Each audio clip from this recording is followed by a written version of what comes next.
At this point, we're pretty much guaranteed to get a healthy dose of new open-world games every year. And given how many of them we get, it's also pretty much guaranteed that several of them are going to be anywhere between good and excellent.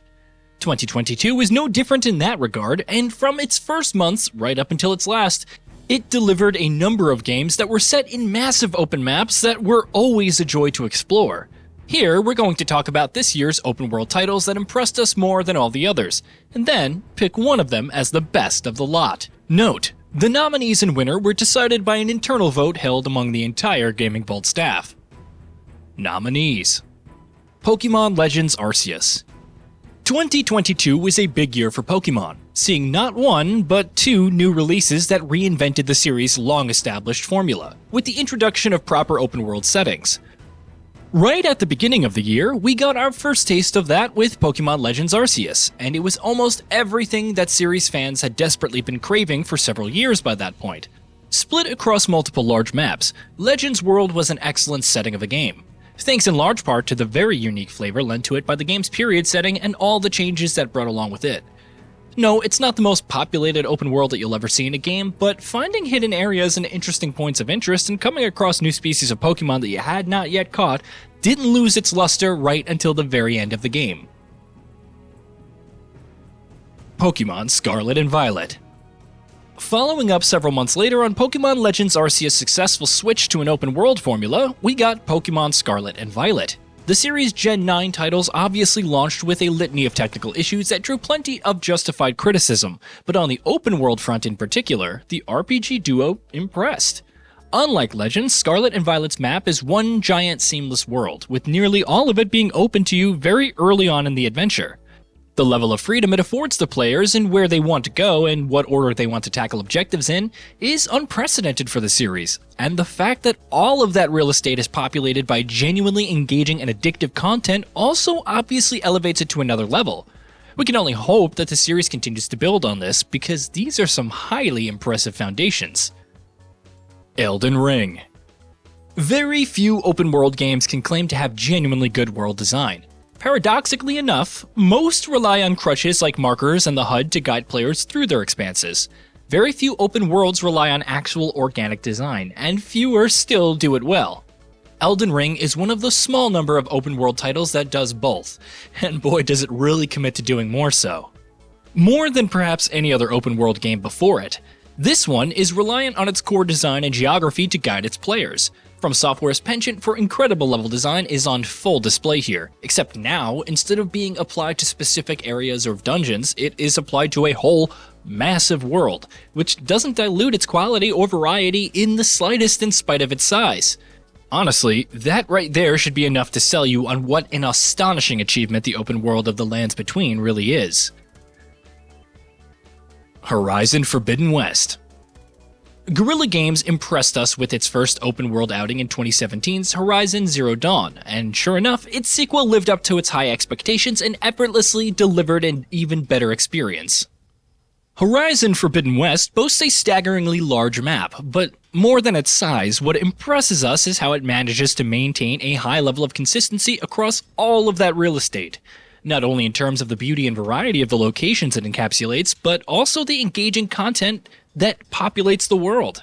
Something else that deserves a lot of praise is the level of visual fidelity, attention to detail, and technical polish the game maintains in spite of its massive size. Calling Forbidden West one of the most impressive open worlds to date, that wouldn't be an exaggeration in the slightest. Ghostwire Tokyo. Tango Gameworks dipped its toes in the waters of open-world game design with The Evil Within 2 back in 2017, and this year the Japanese studio took the full plunge with Ghostwire Tokyo. The result?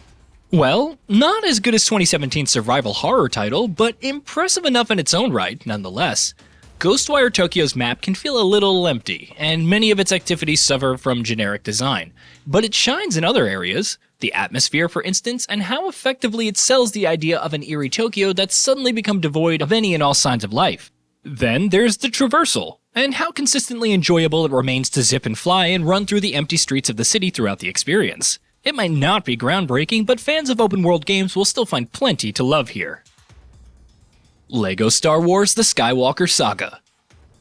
LEGO Star Wars The Skywalker Saga might not be a traditional open-world experience, but as those who have played it will tell you, the game's many open maps put together can easily rival some of the best games of the year. Not only is every single one of these maps impressive in terms of their size, exploring every nook and cranny of these locations is also an absolute joy. The game fills these spaces with simple yet incredible fun puzzles and consistent engaging side content, to the extent that you can easily spend dozens of hours doing nothing but the optional stuff. Add to that the trademark charm of Traveler Tales LEGO games, not to mention the inherent strengths of the Star Wars universe, and what you have is a galaxy that's an absolute pleasure to simply exist in. Need for Speed Unbound. Open-world maps are nothing new to Need for Speed games, but good open-world maps in the racing series have sort of been like rubber and glue in recent years. While 2019's Heat was definitely a step in the right direction, 2022's Unbound, which marks Criterion's return to the franchise, is the game that's well and truly dragged Need for Speed out of the doldrums.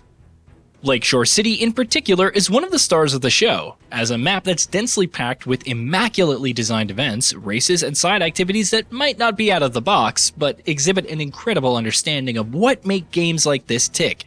Racing through the city streets, smashing up its billboards, evading the increasingly relentless law, and climbing the ladder of the street racing scene never loses its charm in Need for Speed Unbound. Sonic Frontiers.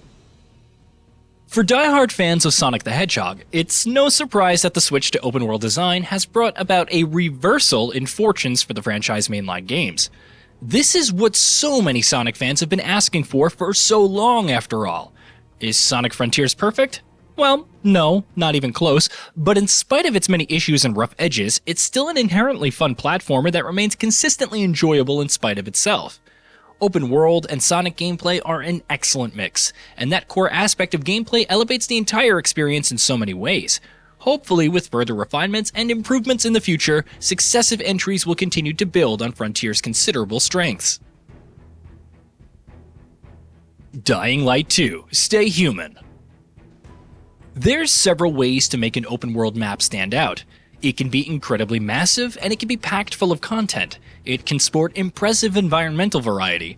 And yes, Dying Light 2's map does all of that to varying degrees.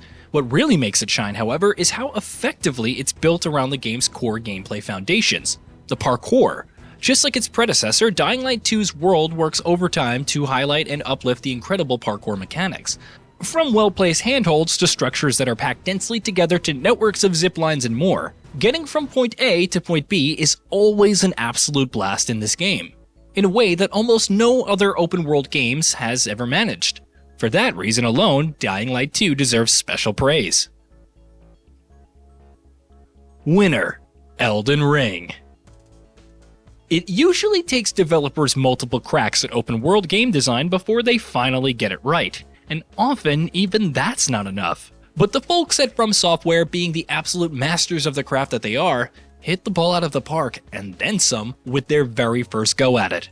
The Lands Between may very well be the best world that From Software has ever put together, which of course is massive praise in more ways than one. This is a game that you can clock hundreds of hours into, so the fact that it somehow still keeps finding ways to take your breath away with new discoveries, hidden areas, excellent design locations, and more is simply put an astounding achievement. Hey, did you know that we at Gaming Bolt upload new videos every day? Stick around, drop a like, subscribe, and hit that bell, and let us know what kind of content you'd like to see in the future with a comment below.